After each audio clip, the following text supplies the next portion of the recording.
नमस्कार मित्रों, मैं सुरेश कुमार प्रसार। मित्रों, हमने पहले इसी पार्ट का पिछले वाला टॉपिक कंप्लीट किया। इसी में जो टॉपिक था वो था उत्प्रेरक। उसके बारे में हमने उत्प्रेरक के प्रकार को पढ़ने के बाद उत्प्रेरक को प्रभावित करने वाले जो उत्प्रेरक विषय उत्प्रेरक वर्धक के बारे में पढ़ा। अब हम पढ़ेंगे अभी उत्प्रेरक के गुण। देखो, उत्प्रेरक गुण के बारे में पहले बता चुका हूँ कि ये खुद अपने जो अभिक्रिया जिस किसी भी अभिक्रिया में भाग लेते हैं, पर अपनी किसी भी प्रकार से वो अभिक्रिया बढ़ाना घटाना कर सकते हैं, परंतु उसके संगठन में अभिक्रिया के जो उत्पाद और क्रियाकारक के संगठनों में परिवर्तन कर देते हैं, परंतु उनके खुद में कोई परिवर्तन नहीं होता। ठीक है, मतलब उत्प्रेरक के अंदर किसी भी प्रकार का परिवर्तन नहीं होगा। और दूसरा मैंने ये बताया था, ये अभिक्रिया को भी प्रारंभ नहीं करते, ये अभिक्रिया को क्या कर सकते हैं, वेग बढ़ा या घटा सकते हैं। तीसरी बात ये कि प्रत्येक उत्प्रेरक होता है वो विशिष्ट प्रकृति का होता है। ठीक है, प्रत्येक उत्प्रेरक सिग्निफाइड होता है, प्रत्येक अभिक्रिया के लिए उत्प्रेरक फिक्स होता है। जैसे कि अपने जो अमोनिया निर्माण की अभिवृद्धि में आयरन फिक्स है, तो ये उत्प्रेरक फिक्स है। आयरन का उपयोग जो उत्प्रेरक रूप में होता है उसी में दूसरे का होता है, परंतु अमोनिया के निर्माण में किसका उपयोग होगा, आयरन का ही उपयोग होगा। और प्रत्येक अभिक्रिया के लिए सिग्निफाइड कैटेलाइज्ड होते हैं। ठीक है, उसके बाद मैंने ये बताया था कि उत्प्रेरक विष और उत्प्रेरक वर्धक होते हैं, ये अभिक्रिया को प्रभावित नहीं करते, ही उत्प्रेरक की क्रियाशीलता को प्रभावित करते हैं। आगे है कि उत्प्रेरक की बहुत थोड़ी सी मात्रा, बहुत ही कम मात्रा उत्प्रेरक की होती है। तो वो जैसे कि दही है, दूध के अंदर थोड़ा सा अपन दही या फिर छाछ डाल देते हैं तो उत्प्रेरक का कार्य करता है अपने लैक्टोबैसिलस बैक्टीरिया को बढ़ाने के लिए। तो ये थोड़ी सी मात्रा भी इनके लिए क्या होती है, अपने अभिक्रिया पूर्ण करने के लिए पर्याप्त होती है। अब है उत्प्रेरक की उपस्थिति में क्या होता है, साम्य अवस्था स्थापित नहीं होती, परंतु साम्यावस्था जल्दी ही स्थापित हो जाती, मतलब परिवर्तित नहीं होती। साम्यावस्था रहेगी तो वही साम्यावस्था। तो देखो, उत्प्रेरक है पूरे पूरे यूज जो अभिकारक है वो पूरे यूज हो जाएंगे और क्रियाकारक बन जाएंगे, तो फिर साम्यावस्था तो अपने आनी है। ठीक है, कभी साम्यावस्था ऐसा तो होता ही नहीं है कि भाई कि उत्प्रेरक ये साम्यावस्था अपने दिखेगी भाई अभी ये कंप्लीट हो गया और अभी दोनों अभिक्रिया नहीं हो रही, इस प्रकार से उत्प्रेरक की उपस्थिति नहीं होता, परंतु समय अवस्था आती है वो जल्दी स्थापित हो जाती है कि भाई यहाँ ये दोनों भी बराबर हो गए। ये मामला जल्दी होता है क्योंकि अभिक्रिया जल्दी चलेगी तो उत्पाद जल्दी बनेंगे, तो दोनों की जो मात्रा है वो जल्दी से उस अवस्था तक पहुंच जाएगी सामान्य अवस्था से पहले। जैसे ग्राफ समझा रखा है, ग्राफ में ऊपर वाला जो ये दे रखा है, ये तो है आपका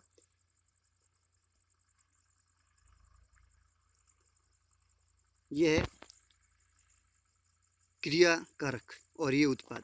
जैसे जैसे क्रियाकारक की मात्रा, ये क्रियाकारक की मात्रा मतलब जो भी बन रहा है, जो रिएक्शन में जो भी पदार्थ है उसकी मात्रा है, तो ये पहले क्रियाकारक की मात्रा है, तो क्रियाकारक की मात्रा धीरे धीरे क्या हो रही है, घट रही है, उत्पाद की मात्रा धीरे धीरे बढ़ रही है। एक स्थिति ऐसी आएगी जल्दी से ये क्रियाकारक और उत्पाद दोनों क्या हो जाएंगे, बराबर हो जाएंगे और साम्य अवस्था स्थापित हो जाएगी। ठीक है, ये तो होता है अपने उत्प्रेरक की उपस्थिति में। ठीक है, अब बात करते हैं अपन इसकी समय अवस्था। यदि डायरेक्ट अपन लेते हैं तो ये समय अवस्था कब पूरी होगी, यहाँ पे पूरी होगी। ठीक है, यहाँ पे समय क्या लग रहा है, T1 लग रहा है। ठीक है, और यदि इसे उत्प्रेरक की उपस्थिति में करवाते हैं तो ये यहाँ पे कंप्लीट होगी। देखो डैश डैश लाइन कर रखी है बीच में, डैश डैश कर रखी है यहाँ, ये भी यहाँ पे कर रखी है कि पहले ऊपर वाला तो है बिना उत्प्रेरक के, नीचे है उत्प्रेरक से। उत्प्रेरक से क्या होती है, समय अवस्था, ये यहाँ पे समय अवस्था है, तो मतलब ये अभिक्रियाएं दोनों जल्दी होगी और ये समय अवस्था होती है वो सामान्य अवस्था से जल्दी स्थापित होती है। ठीक है, ये चीज़ क्या रखोगे, ध्यान रखोगे। अभी उत्प्रेरक की क्रियाशीलता, ठीक है, मैकेनिज्म ऑफ कैटेलाइस्ट। इसमें उत्प्रेरक की क्रियाशीलता को समझने हेतु निम्न दो सिद्धांत प्रतिस्थापित किए हैं। पहला है मध्यवर्ती यौगिक सिद्धांत, मीडिएटर कंपाउंड थ्योरी। ठीक है, तो ये सिद्धांत समांगी उत्प्रेरक होते हैं, उसकी क्रिया विधि को व्याख्या करता है समांगी उत्प्रेरक के बारे में। और इस सिद्धांत के अनुसार समांगी उत्प्रेरक में सर्वप्रथम उत्प्रेरक अधिक क्रियाशील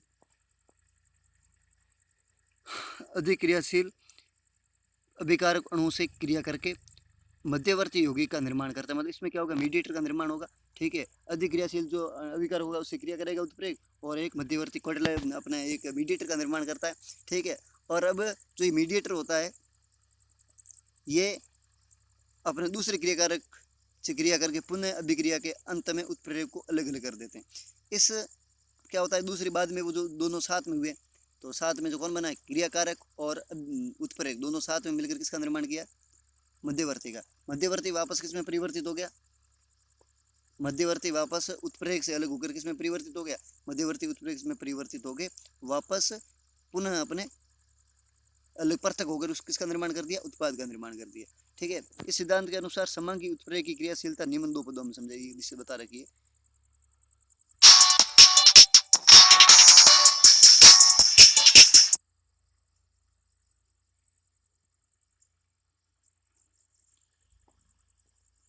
थोड़ी सी गड़बड़ हो गई, क्या था, हाँ सॉरी, ये मध्यवर्ती की क्रियाशीलता।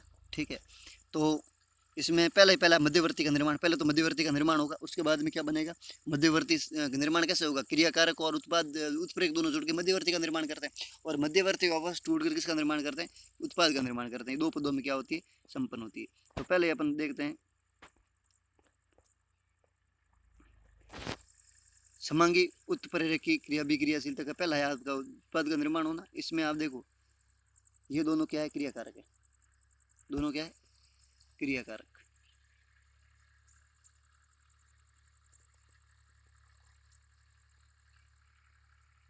फिर 2 मिनट वापस तैयार करना तो मेरे को, ये दोनों क्रियाकारक है और ये आपका उत्प्रेरक है। ठीक है, इस प्रकार से ये दो इतने मिलकर किसका निर्माण करते हैं, अपने एक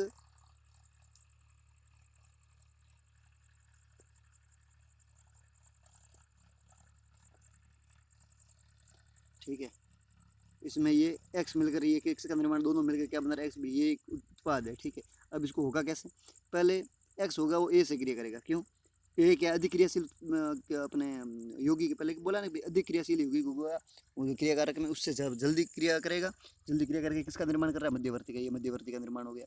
ठीक है, अब इस मध्यवर्ती होता है ये बहुत ही अधिक क्रियाशील होता है। ठीक है, अधिक हाइपर रिएक्टिविटी वाला होता है।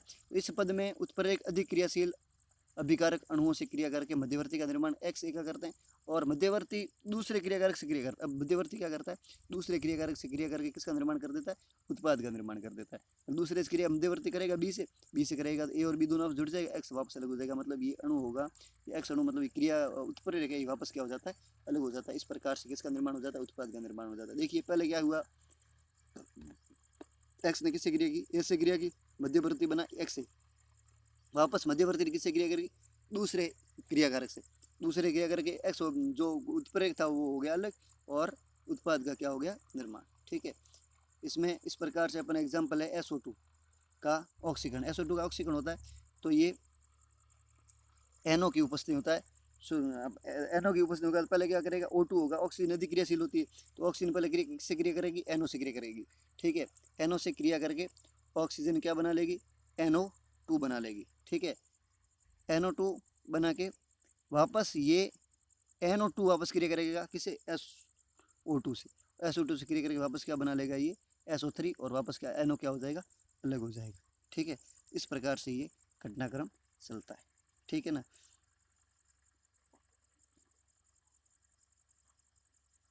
इसमें ये दो दे रखे हैं आगे, ये गलत है, ये दो नहीं है यहाँ पे। ठीक है, ऑक्सीजन के आगे दो दे रखे हैं, ये नहीं है, डायरेक्ट है, ये NO2 है, दो ऑक्सीजन से अलग जुड़ जाएगा और बन जाएगा NO2। ठीक है, ये आगे वाला दो नहीं, NO के आगे दो है। अब ये दूसरा स्टेप होगा, ये SO2 है, ये वापस क्रिया करेगा, SO2 किससे, दूसरा उत्प्रेरक क्रिया करेगा, ये गैस वाला ही क्रिया करेगा, दूसरा है वो किससे क्रिया करेगा, मध्यवर्ती से, ये मध्यवर्ती है, इसे क्रिया करके किसका निर्माण कर दिया, उत्पाद का निर्माण कर दिया, और वापस उत्प्रेरक क्या हो गया, अलग हो गया। ठीक है, अब है नेक्स्ट,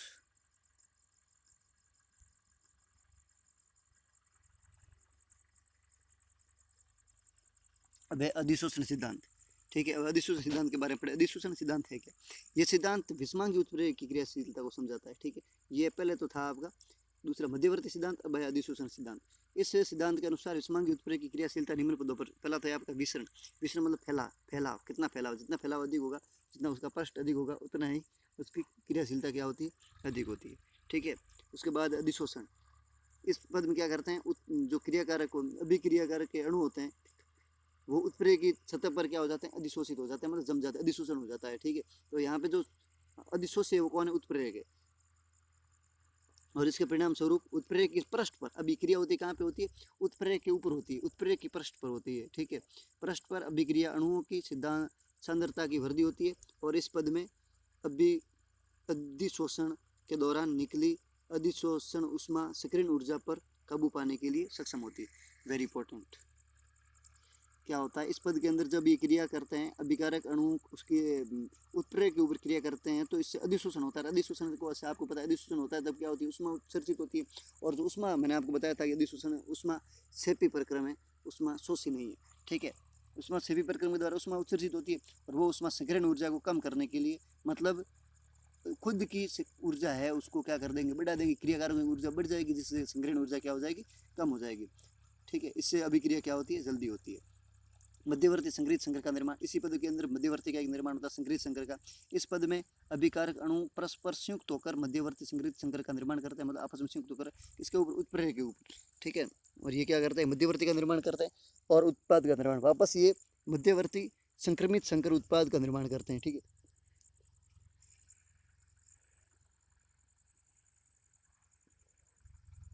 अभी कैसा होता है उत्पाद का निर्माण, इसके बारे में देखिए। ए बी दोनों क्या है, क्रियाकारक है। उत्प्रेरक क्या है, और बाद में अधिशोषण हुआ, अधिशोषण इस प्रकार से सतह पे अधिशोषण हो जाएगा और इस अधिशोषण से क्या हुई, उष्मा उत्सर्जित हुई। उस उष्मा से क्या हो जाएगा, क्रियाकारक की जो अपने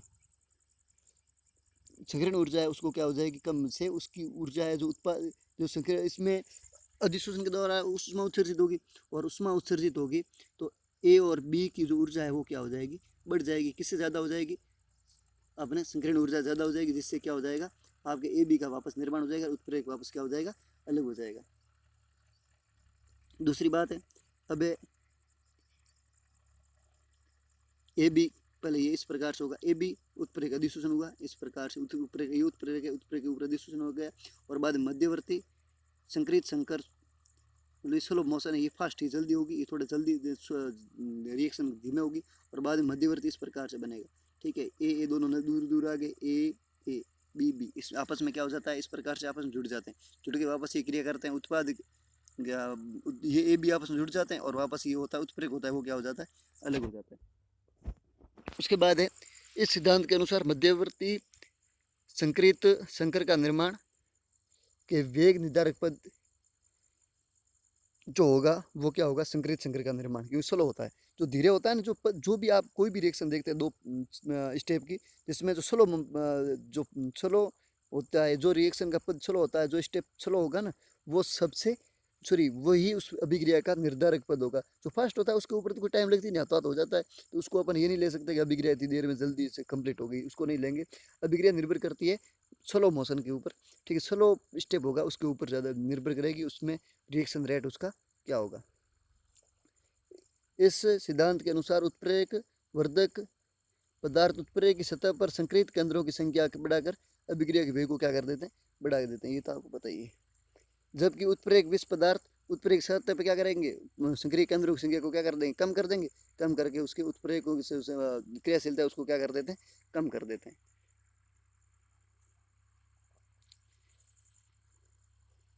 और आगे है एंजाइम्स। जीवित जंतुओं, जो भी जंतु कुछ देखो, एक उत्प्रेरक होता है, अपन क्रिया उत्प्रेरक बोलते हैं, वो जंतुओं के अंदर अपन नहीं कह सकते। उत्प्रेरक होता है वो एक रूप से अपने संजीव के अंदर नहीं होता, सजीव के अंदर नहीं, निर्जीव के अंदर होता है, ठीक है। तो इस एंजाइम है, ये सजीवों के अंदर जो भी क्रियाशीलता होती है उत्प्रेरक, प्राकृतिक उत्प्रेरक का कार्य करता है, ठीक है। ये अपने इसमें ये कोई भी अपने शारीरिक क्रिया होती है, जो कोशिकीय रिएक्शन सेल्स के अंदर जो भी रिएक्शन होती है वो एंजाइम के द्वारा नियंत्रित होती है, ठीक है। अब लिखना है, जीवित ऊतकों और कोशिकाओं के अंदर रासायनिक अभिक्रिया नाइट्रोजन युक्त जटिल कार्बनिक यौगिक द्वारा संपन्न होती है। कैसा, नाइट्रोजन युक्त जटिल कार्बनिक यौगिक द्वारा संपन्न होती है। इसे नाइट्रोजन युक्त जटिल कार्बनिक पदार्थ को क्या बोलते हैं, एंजाइम बोलते हैं। एंजाइम प्राकृतिक उत्प्रेरक है, ये मैंने अभी बोला, ठीक है। प्राकृतिक उत्प्रेरक पूछ ले तो क्या है, एंजाइम्स, ठीक है। एंजाइम जीवित कोशिकाओं एवं ऊतकों में बनते हैं, ठीक है। जीवित कोशिकाओं में रहेंगे, मरने के बाद नहीं रहेंगे, एंजाइम साथ में मरते हैं। एंजाइम जैविक क्रियाओं को उत्प्रेरित करते हैं, जैविक क्रियाओं को उत्प्रेरित कौन करता है, एंजाइम करता है। जैसे कि स्टार्च का, जो ये आपने बायोलॉजी के अंदर पढ़ाई है, स्टार्च का माल्टोज में परिवर्तन किसके द्वारा होता है, डायरेटेज एंजाइम के द्वारा होता है, ठीक है। सुक्रोज का जो प्रतिलोपन है वो इन्वर्टेज एंजाइम के द्वारा होता है। माल्टोज का जो ग्लूकोज में परिवर्तन वो माल्टेज एंजाइम के द्वारा होता है। ग्लूकोज का एथिल अल्कोहल में परिवर्तन जाइमेज एंजाइम के द्वारा होता है, ठीक है। और आमाशय ये दूसरा है आपका प्रोटीन है। प्रोटीन को पेप्टाइड में बदलने के लिए पेप्सिन का उपयोग होता है। प्रोटीन को एमिनो अम्लों में बदलने के लिए ट्रेप्सिन का उपयोग होता है। और दूध का दही बनाने के लिए लैक्टोबैसिलस बैक्टीरिया का उपयोग होता है। ये सभी के सभी क्या जैविक क्रिया है। तो जैविक क्रियाओं के अंदर जिसका उपयोग होता है वो कौन होता है? बैक्टीरिया होता है, ठीक है। अब एंजाइम सॉरी वो एंजाइम होता है, जो भी बैक्टीरिया होंगे उनकी क्रियाशीलता को बढ़ाएंगे। यहाँ पर किसी भी प्रकार से दही जो बनता है बस लैक्टोबैसिलस बैक्टीरिया है, ये दही बनेगा तो इसमें लैक्टोबैसिलस बैक्टीरिया को अपन डालेंगे तो लैक्टोबैसिलस बैक्टीरिया ज़्यादा क्रियाशील होंगे, तो वो एक प्रकार के एंजाइम है, ठीक है।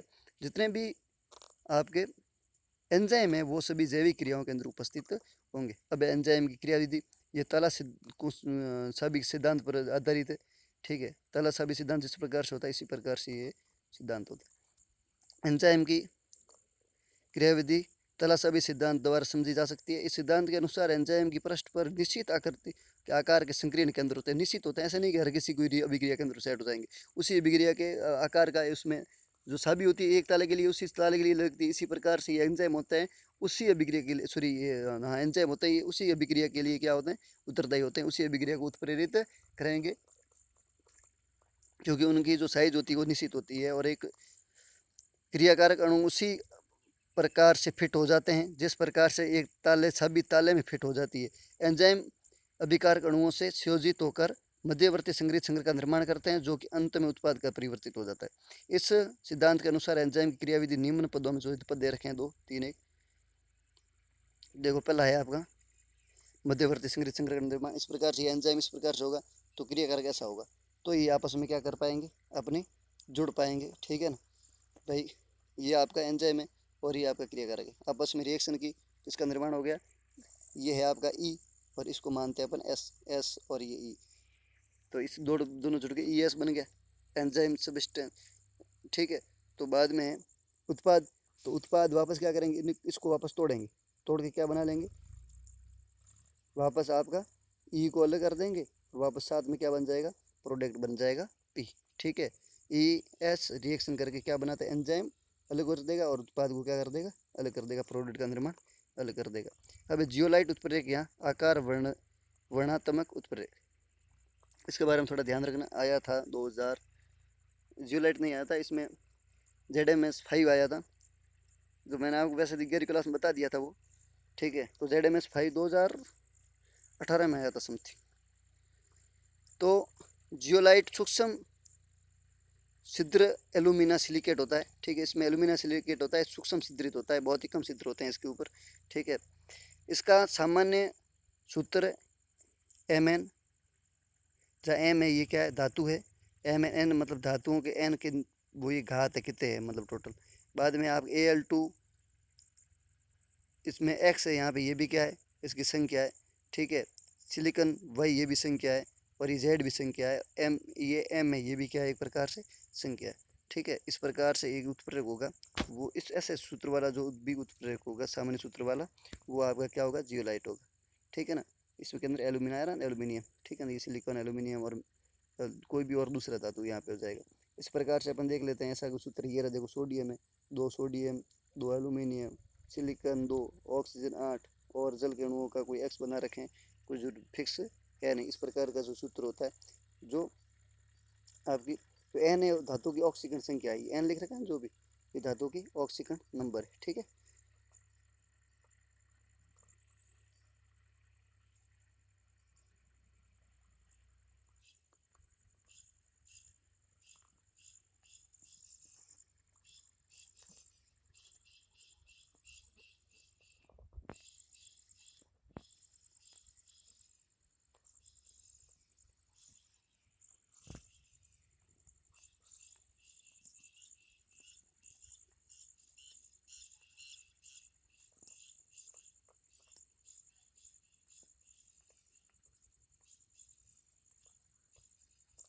ओके विद्यार्थियों, ये वीडियो लास्ट है, इसके बाद अपन वीडियो नहीं बनाएंगे क्योंकि सभी विद्यार्थी वीडियो नहीं देख पाते और देखने में इतना इंटरेस्ट नहीं ले रहे हैं। इसलिए आप लोग आज के बाद जितने भी वीडियोज़ आ गए हैं उन सभी का आप नोट्स बनाओगे, ठीक है, सभी को आप नोट्स बना के तैयार करोगे, ये आपको काम रहेगा, ठीक है।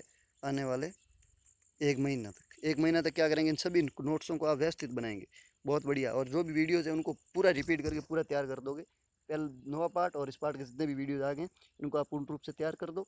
और इसके बाद आप जो भी ये नोट्स है ये व्यवस्थित तरीके से एक ऐसी केमिस्ट्री कॉपी लेना जिसमें आप व्यवस्थित तरीके से लिख सको, और वो कॉपी वापस आपके आगे जो क्लासें स्टार्ट होगी उसमें आपकी वो कॉपी काम आ जाए।